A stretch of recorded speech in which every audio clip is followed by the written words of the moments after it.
Stop.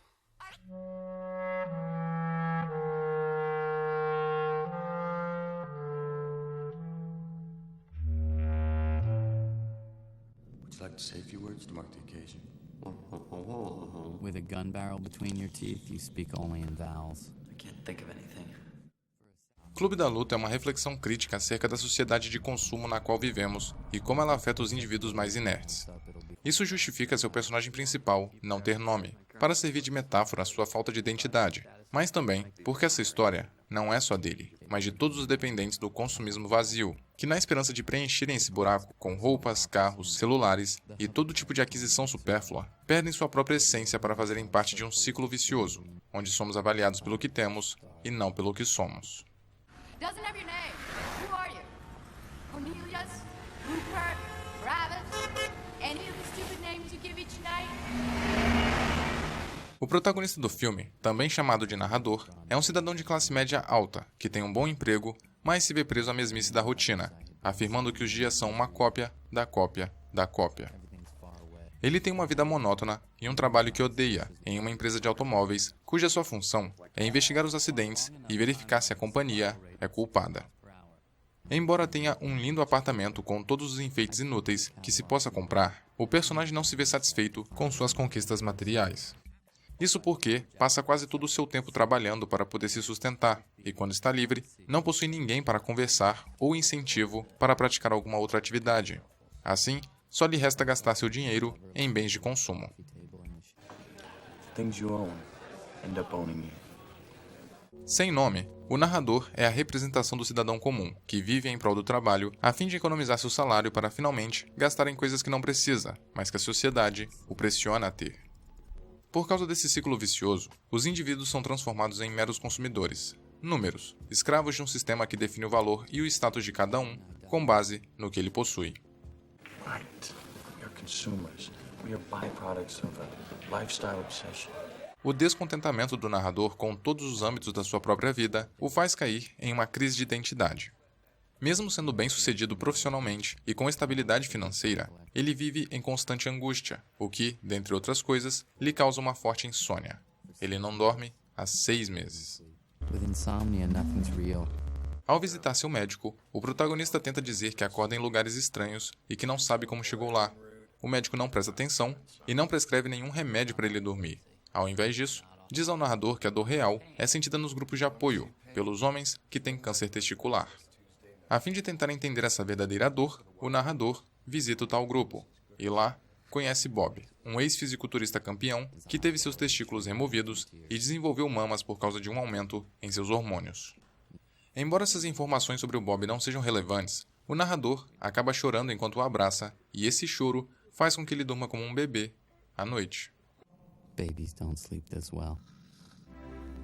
Esse momento expressa bem como o personagem ainda era um menino emocionalmente, pois Bob assume aqui, simbolicamente, a figura de uma mãe.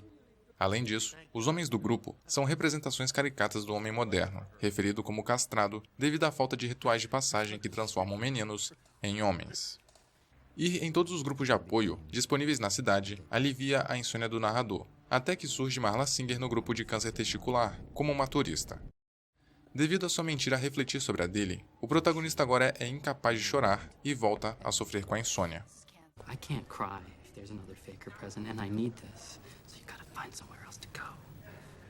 O narrador, inconformado com a situação, confronta Marla por ela ser uma mentirosa e, eventualmente, eles entram em um acordo. Decidem dividir os grupos entre si. Analisando ambos, é perceptível que o sentimento que os assola é a solidão extrema. O narrador, condenado por estar dentro do sistema, e a Marla, por estar fora, sofrem com suas respectivas existências isoladas. Quando se encontraram nos grupos de apoio, Marla e o protagonista procuravam o mesmo: contato humano, honestidade e a possibilidade de chorar no ombro de um desconhecido. O narrador estava tão destruído pela sua solidão, sua saúde mental estava tão abalada que, inconscientemente, ele acabou criando uma outra personalidade, um amigo com quem podia partilhar tudo, um verdadeiro parceiro de luta. Em contrapartida, Marla estava tão desamparada que, quando tenta se suicidar e precisa de ajuda, liga para alguém que acabou de conhecer. Em um dos grupos de apoio, o narrador encontra em sua caverna interior, fria e gelada, seu espírito animal, um pinguim. Essa ave representa a medicina de se viver em comunidade e a adaptação ao novo. Simboliza o aumento na sociabilização para ser feliz com seu companheiro e fidelidade conjugal. Isto é, basicamente te lembra de preservar relacionamentos e relações, viver em sociedade, fidelidade e lealdade nos romances. O narrador, depois que conhece o Tyler, precisa se adaptar ao novo, a um estilo de vida diferente e desconhecido para ele. Também precisa viver em comunidade, primeiro no Clube da Luta e depois no Projeto Destruição, com todos aqueles membros vivendo em sua casa. O pinguim, geralmente, se mantém próximo do seu grupo, mas às vezes se perde. Similar à condição inicial do narrador, que apesar de frequentar vários grupos de apoio, não se encaixava em nenhum deles, pois não possuía nenhuma das respectivas doenças ou vícios. Ao dizer deslize, o pinguim pode estar constatando como o narrador leva a vida. Ele sempre vai com a massa, levado pela maré, sem perguntar ou questionar. Apenas vai. Como um pinguim, ele desliza. Mas também podemos encarar a palavra como um conselho, uma perspectiva. Ele precisa se entregar a um novo estilo de vida. Deslizar significa, então, seguir em frente, sem olhar para trás. Libertar-se de tudo que o prende e se jogar. Viver de verdade. Por causa do seu trabalho, o narrador precisava viajar bastante. Devido a isso, às vezes nem sabia direito onde estava, em virtude do fuso horário e da insônia. Por se deslocar muito, em curtos períodos, ele constantemente perdia a noção do tempo e estava sempre entediado, ao ponto de uma das suas fantasias ser, ocasionalmente, imaginar seu avião explodindo, apenas para experimentar alguma emoção em sua vida.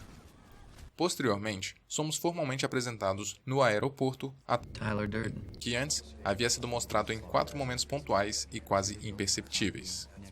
Esses momentos têm o objetivo não só de provar que Tyler não é uma pessoa real, como de nos preparar para sua grande entrada. Assim, quando ele finalmente se materializa ao lado do narrador, com uma maleta idêntica dele inclusive, você já o conhece. Até porque, minutos antes, Tyler aparece na esteira de embarque no exato momento em que o narrador diz: If you wake up at a different time, in a different place, could you wake up as a different person? Tyler Durden surgiu a partir do medo inconsciente de se fazer algo de diferente, de se arriscar.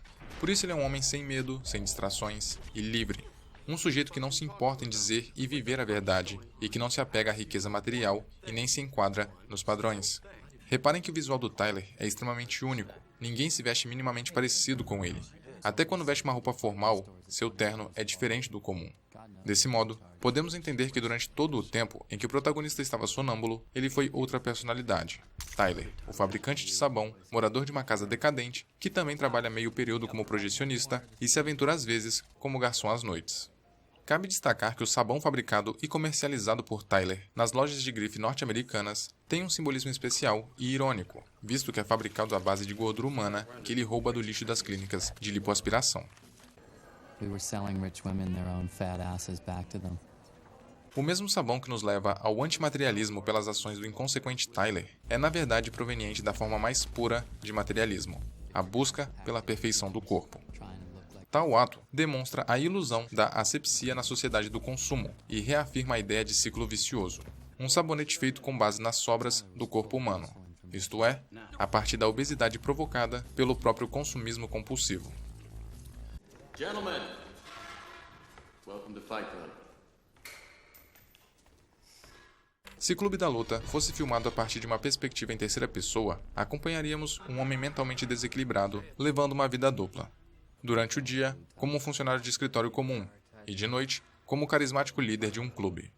Mas, devido à narrativa não confiável em primeira pessoa do longa, vemos Tyler como o narrador vê. Por isso nós, e muito menos o protagonista, não desconfiamos da verdadeira natureza de Tyler. Até mesmo o comportamento da Marla, que poderia parecer irreal diante da situação, torna-se compreensível, pois ela estranha a circunstância, mas não entende o que está acontecendo, visto que só conhece mesmo o Tyler Durden, enquanto o narrador sempre a evita. Mas considerando que ambos compartilham o mesmo corpo, a pessoa com quem Marla se relaciona é mal-humorada, emocionalmente indisponível e idiota com ela. You fuck me, then snub me. You love me, you hate me. You show me a sensitive side, then you turn into a total asshole. Is that a pretty accurate description of our relationship, Tyler? Simultaneamente, essas características poderiam facilmente descrever qualquer indivíduo que não está sofrendo de transtorno de personalidade. Talvez para Marla, Tyler / narrador era exatamente o tipo de cara com quem ela estava acostumada a sair. Alguém que era bom o suficiente na cama para valer um investimento emocional contínuo. Por isso que, apesar das ações do protagonista soarem conflitantes ou contraditórias, a personagem não conseguia abandoná-lo de vez ou notar seu transtorno. You say my name. Tyler Durden, you fucking freak. What's going on? Basicamente, todas as conversas entre os dois acontecem apenas dentro da cabeça do protagonista.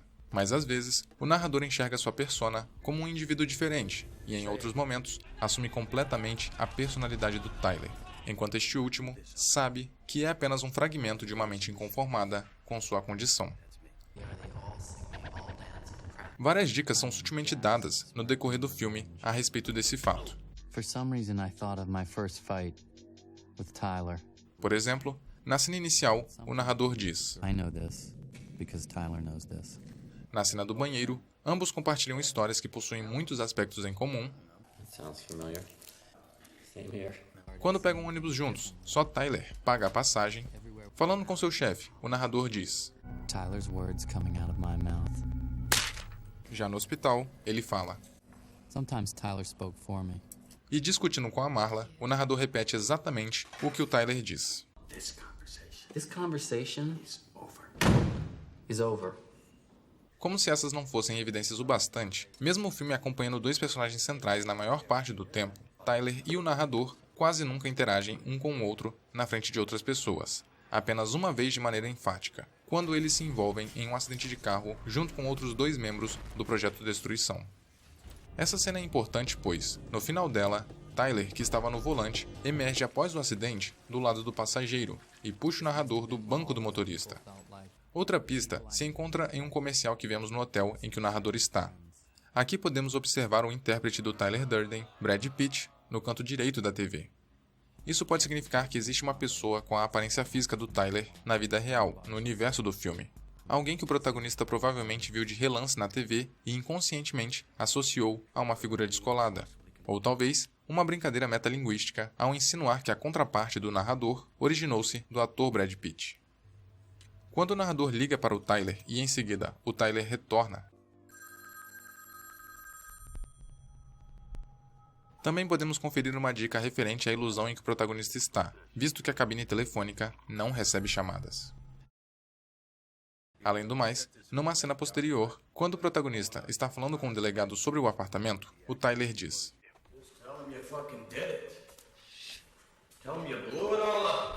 Sendo que quando se conheceram, o personagem explicou ao narrador sobre como era possível fazer explosivos apenas com itens caseiros.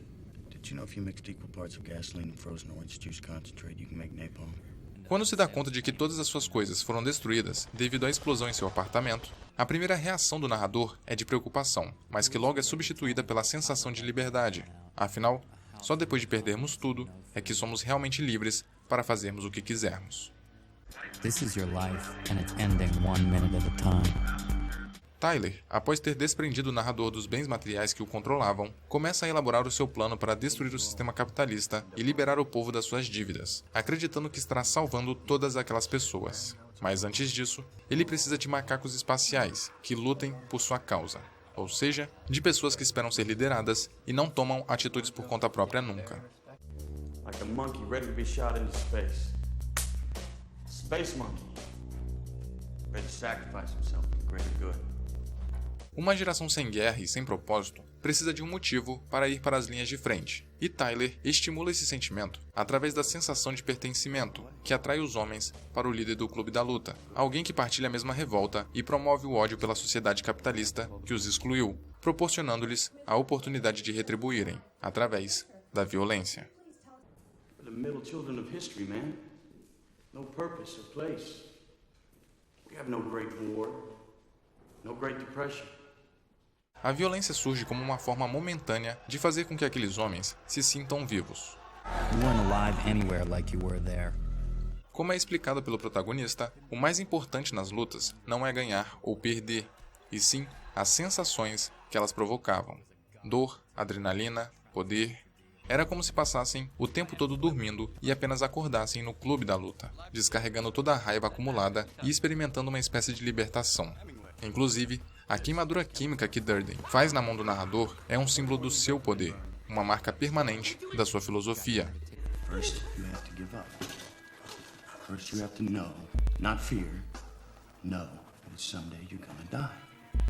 Não podemos ocupar nossa mente com distrações. É necessário sentirmos a dor e agirmos sobre ela. O narrador é feliz vivendo com Tyler. Inclusive, a admiração que percebemos do protagonista sugere sutilmente que o mesmo esteja apaixonado por ele. That old saying, how you always hurt the one you love? Well, it works both ways. A cena em que Tyler diz: I'm wondering if another woman is really the answer we need. E quando o narrador ajeita a gravata do Tyler, são momentos que reforçam a possível paixão que o protagonista sente pelo seu alter ego. Mas não é uma paixão no sentido amoroso, e sim proveniente do fascínio que o estilo de vida do Tyler proporciona. É de fato fruto de uma admiração profunda e cega. In Tyler we trusted. Outra cena que demonstra que o narrador é quase apaixonado pelo Tyler é quando ele espanca o cara loiro devido aos ciúmes que sente pela atenção que Tyler, em determinado momento, demonstrou pelo sujeito. Aliás, esse ato de violência extrema carrega uma mensagem, pois ao afirmar que gostaria de destruir algo bonito, percebemos uma referência ao projeto Destruição, que visava desconstruir a sociedade maquiada pelo consumismo exacerbado. I wanted to breathe smoke. Mas a verdade é que o narrador está apaixonado mesmo é pela Marla. Por isso é ela quem aparece em sua caverna em determinado momento, só que ele não percebe imediatamente. Aliás, essa sensação de que o narrador é apaixonado pelo Tyler surge porque este último apresenta traços muito similares aos da Marla, como fumar e não ter medo da morte. O narrador procura intimidade, mas evita Marla Singer por notar que ela é muito parecida com ele. Porém, ela é sedutora para o protagonista, mas ele prefere se agarrar ao excitamento que provém da amizade com Tyler por ser algo mais desafiador em sua visão e menos complicado. O narrador está confortável por estar pessoalmente ligado a Tyler Durden, mas fica com ciúmes quando o mesmo se torna sexualmente envolvido com Marla. Isso não só reforça a suposta paixão que o protagonista sente pela sua própria contraparte, como insinua os sentimentos ignorados que ele sente por Marla. Apenas quando Tyler diz que precisa se livrar dela, é que o narrador finalmente aceita seus sentimentos pela Marla e começa a divergir do caminho perigoso que estava seguindo. She knows too much. I think we're gonna have to talk about how this might compromise our goals. Podemos encarar o protagonista como a representação do consciente, do lado racional do ser humano, a voz da moral que nos impede de arriscar. Por outro lado, Tyler é o subconsciente, a representação dos instintos sem amarras. A descrição do narrador sobre o que o Tyler fazia reforça a ideia de subconsciente. While the rest of us were sleeping, he worked. Nos momentos finais do filme, o narrador, desesperado e já ciente dos planos de seu alter ego, implora para que Tyler pare. Mas, ao se acalmar, percebe que não existe Tyler, que a arma está em suas mãos. Assim, o protagonista aponta a arma para si mesmo e puxa o gatilho, disparando uma bala através de sua bochecha. Tyler pensa que o projétil foi disparado contra o cérebro, por isso morre, o que é comprovado pelo buraco em sua cabeça, enquanto o narrador tem apenas um ferimento grave, mas não fatal. Aqui fica nítido que o protagonista venceu sua personalidade emergente, seguindo a filosofia do Tyler de ser realmente livre. Afinal, quem é mais livre do que um sujeito disposto a tirar a própria vida? Stop trying to control everything and just let go. Todo o sofrimento ao qual o narrador estava sendo submetido o levou a ter um despertar saudável, que tomou conta de sua vida pela primeira vez. Desse modo, ele não enxergava mais Tyler com admiração, como um herói, e sim como um vilão dissimulado e manipulador. My eyes are open. Ao tomar conhecimento disso, ele ganhou forças para destruí-lo, antes que acontecesse o mesmo com ele e com as pessoas ao seu redor. No momento em que ele puxa o gatilho, o narrador elimina seu ego, preparado para morrer no processo, se fosse preciso. Esse ato de bravura e responsabilidade o permitiu tomar para si o controle da situação e se livrar de tudo aquilo que o prendia, inclusive o próprio Tyler. O personagem finalmente abraçou quem era, assim como o lado egoísta de si mesmo que descobriu que tinha.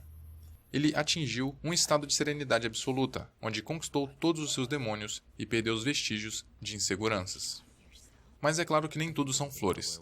O personagem ficou gravemente ferido, não conseguiu impedir o plano do Tyler e provavelmente foi incriminado por isso, além do seu par romântico ser tudo menos a donzela típica.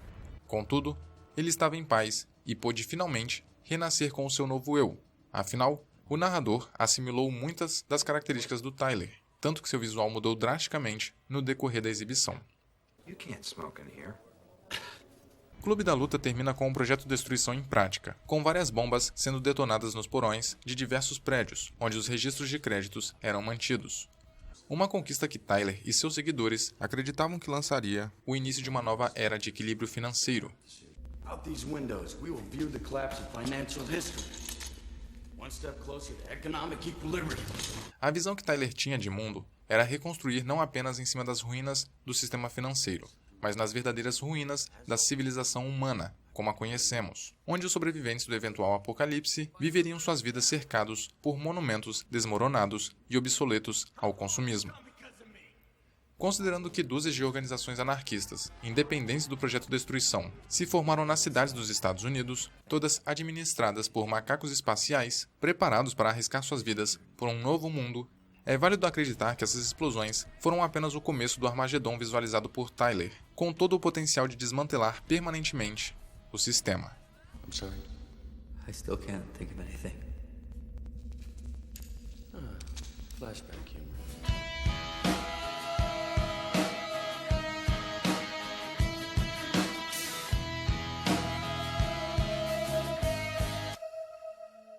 Senhoras e senhores, então esse foi o vídeo, eu espero que vocês tenham gostado e curtido. Não esquece de curtir e compartilhá-lo com aquela pessoa que também gosta de Clube da Luta, que possa gostar do canal por causa de cinema, de filmes. Não deixe de comentar também o que você achou do vídeo, sugestões. E se puder, dá uma olhada na minha campanha no Apoia-se, é através de lá que o canal se mantém vivo e principalmente motivado na produção de conteúdo. Pode doar qualquer quantia, que vai ajudar bastante. E caso não possa ajudar financeiramente, é só compartilhar os vídeos, curtir sempre, se inscrever se não for inscrito.